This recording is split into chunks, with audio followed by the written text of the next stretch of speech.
तो दोस्तों आज हम पढ़ेंगे पाचन तंत्र के बारे में। सबसे पहले देखो हमारे शरीर में अंग कैसे स्थित होते हैं, किस तरह से गठित होते हैं, देख लीजिए। ठीक है, हम पाचन तंत्र, हमारे शरीर में पाचन किस प्रकार से होता है जो हम खाते हैं।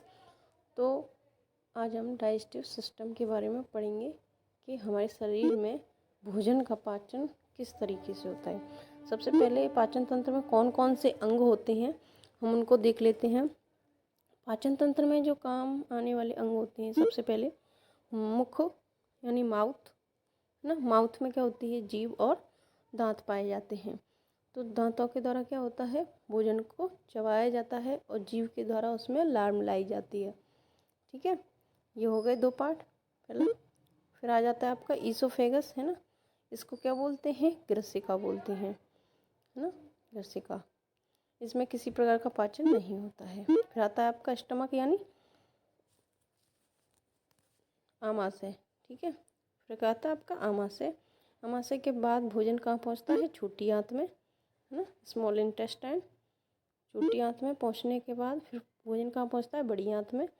बड़ी आंत के बाद भोजन कहाँ निकाल दिया जाता है, बाहर निकाल दिया जाता है। ठीक है, तो ये हो गए पार्ट कि हमारा भोजन कैसे कैसे, कौन कौन से पाचन तंत्र में अंग होते हैं।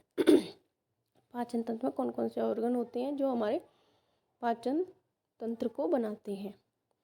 ठीक है, अब हम देख लेते हैं कि हम भोजन जो खाते हैं वो कैसे हमारे शरीर में गति करता हुआ अंदर करता हुआ पाचन होता है। हमारे शरीर में भोजन का पाचन किस प्रकार से होता है।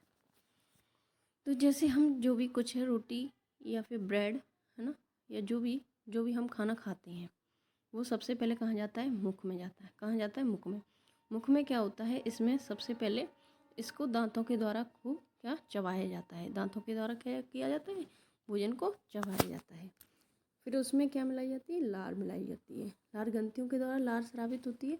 लार में दो प्रकार के एंजाइम होते हैं। कौन से दो प्रकार के एंजाइम होते हैं लार में, कौन कौन से होते हैं, एक तो टाइलिन, है ना, दूसरा होता है लाइसोजाइम। कौन सा होता है, लाइसोजाइम, है ना। जो टाइलिन एंजाइम होता है वो क्या करता है, टाइलिन एंजाइम जो होता है वो स्टार्च का माल्टोज में अपघटन कर देता है। क्या कर देता है, स्टार्च का माल्टोज में अपघटन कर देता है। और जो लाइसोजाइम एंजाइम होता है वो भोजन के साथ आए हुए हानिकारक जीवाणुओं को नष्ट कर देता है। अब हमारा भोजन किस रूप में आ जाता है, जो लार मिल गई और दांतों के द्वारा से छोटे छोटे टुकड़ों में तोड़ दिया, तो जो भोजन था, है ना, वो भोजन था उसने किसका रूप ले लिया, बोलस का। किसका, बोलस। किसका, बोलस का। ठीक है, जो हम भोजन निगलेंगे तो ये किस रूप में निगला जाएगा, अर्ध ठोस रूप में बन जाता है, जिसे कहते हैं हम बोलस, जिसके द्वारा इसको निकलने में क्या होती है, निगलने में आसानी होती है। इसको परेशानी नहीं होती, आसानी होती है। ठीक है, आसानी से हम इसको गले के द्वारा इसको निगला जा सकता है।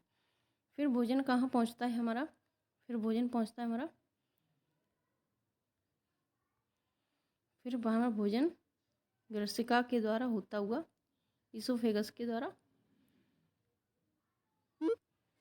होता हुआ,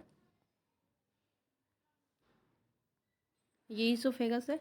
इसमें किसी प्रकार की ग्रंथि नहीं पाई जाती है, इसमें किसी प्रकार का पाचन नहीं होता है। फिर भोजन पहुंच जाता है हमारा आमाशय में। कहाँ पहुंच जाता है, आमाशय में।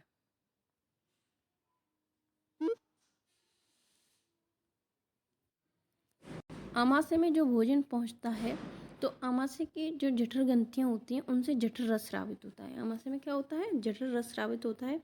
जठर रस के द्वारा और HCl हार्मोन स्रावित होता है। ठीक है, अब जठर रस स्रावित होने के बाद क्या होता है कि इस जठर रस के द्वारा जो भोजन में वसा, प्रोटीन होती है उनको छोटे छोटे छोटी इकाइयों में तोड़ा जाता है। किसमें, छोटी इकाइयों में तोड़ा जाता है। जब भोजन आमाशय में होता है तो उससे जठर ग्रंथियों से जठर रस स्रावित होता है।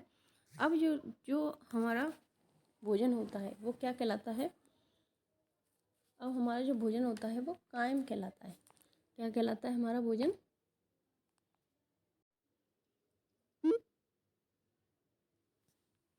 अब हमारा भोजन कहाँ पहुँच जाता है, आमाशय में पहुँच जाता है।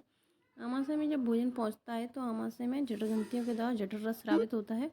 जठर रस जब स्रावित होता है तो जठर रस किस पर क्रिया करता है, जठर रस क्रिया करता है प्रोटीन और वसा।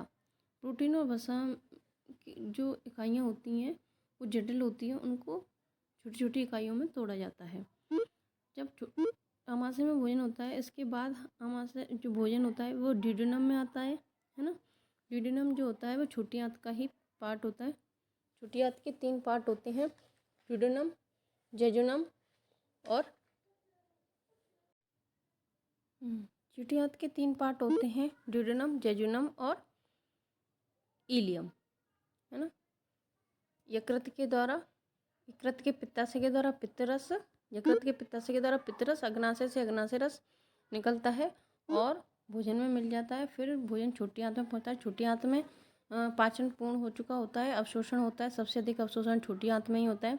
अवशोषण सभी पदार्थों का होने के बाद प्रोटीन, वसा, है ना, और कार्बोहाइड्रेट का अवशोषण होने के बाद भोजन को बड़ी आंत में पहुंचा दिया जाता है। बड़ी आंत में सिर्फ जल का अवशोषण होता है। इसमें माइक्रोविलाई पाई जाती हैं, विलाई यानी रसांकुर पाए जाते हैं जो भोजन का अवशोषण कर लेते हैं छोटी आंत में। फिर भोजन बड़ी आंत में पहुंचा दिया जाता है। बड़ी आंत में पहुंचाने के बाद जो भोजन से जल का अवशोषण हो जाता है। जल का अवशोषण होने के बाद भोजन को बाहर निकाल दिया जाता है।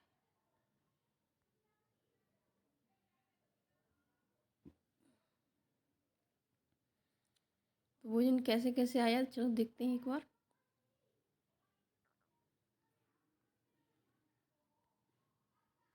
सबसे पहले भोजन मुख के द्वारा ईसोफेगस से होता हुआ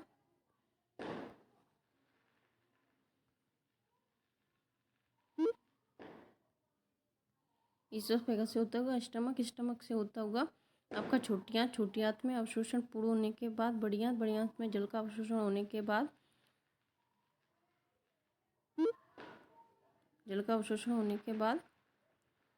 बड़ी आंत में जल का अवशोषण होगा मल के रूप में बाहर निकाल दिया जाता है एनस द्वार के द्वारा।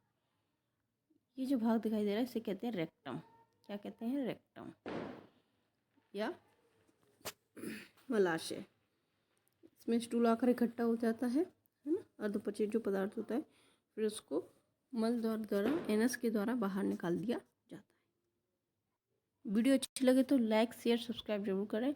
कोई सजेशन हो तो ज़रूर बताएं।